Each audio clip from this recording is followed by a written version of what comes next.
George Russell is now 28 years old, and since his debut in 2019 has over 1,000 championship points, including 6 wins and 26 podiums. A Brit who dazzled with Williams, got a nation behind him when filling in for Lewis Hamilton, and now is in the middle of his first real title race. So why is he so hated? To understand, we need to look beyond the T-pose, the memes, Because of that? No, that was... and look at Russell the driver and the person. They're two separate beings, and I think that alone can cause conflicting opinions. Max Verstappen is Max Verstappen. What? What? On and off the track. For better or worse, he's unapologetically himself in a way where his driving matches this very obsessed, driven mentality. George Russell has always been fast, but his driving is more Big Short than it is Wolf of Wall Street. George is analytical, extremely precise, brilliant at tyre management, and makes it look effortless until he decides to go kamikaze, that is. Lock up from behind George Russell, Lewis Hamilton goes around the outside of sight. On track, crashes and mistakes aside, his driving never really screams elite. It's not as flair-based as Hamilton or Antonelli, as aggressive as Max or Charles. He's just sort of there, and that part's important. With Williams, there was genuine excitement. Coming through the same rookie class that saw Lando and Albon take to the track, that rookie crop was playful and light-hearted. He joined a Williams team who went from being a reliable midfield competitor to, well, a mess. There was no pressure and more opportunity for his personality to bloom without any real repercussions.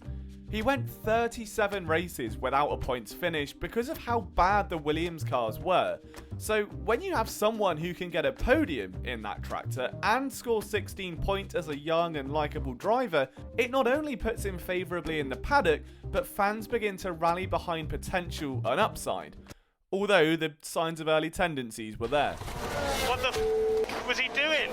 Honestly. So, when he was finally promoted to Mercedes, replacing Valtteri Bottas, there were certainly big shoes to fill. The pressure ramped up, and he just so happened to be joining a modern legend in Sir Lewis Hamilton. Regardless of your thoughts on the partnership, it's tough for anyone to stand out or look good against Hamilton. But all things considered, Russell did an admirable job. Where he lacked was simply a difference in personality. Hamilton, by this point, has gone through the teething problems of a young driver, the adversity, the heartbreaks, and found his sense of being through all of it. At first, I honestly disliked Hamilton, but came to really appreciate him in his later years, and I was the same with Jenson Button, who as a kid I perhaps wrongly interpreted as arrogant and more annoying than he was useful, until a much more humble driver emerged during those awful Honda years before that fabled title win in 2009. After that, his McLaren run was so enjoyable.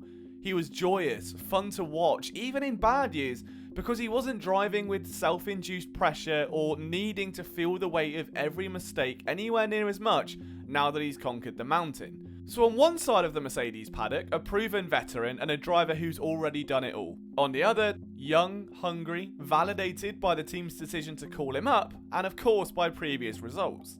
The contrast in personalities is so juxtaposed, and it did make Russell seem unlikable.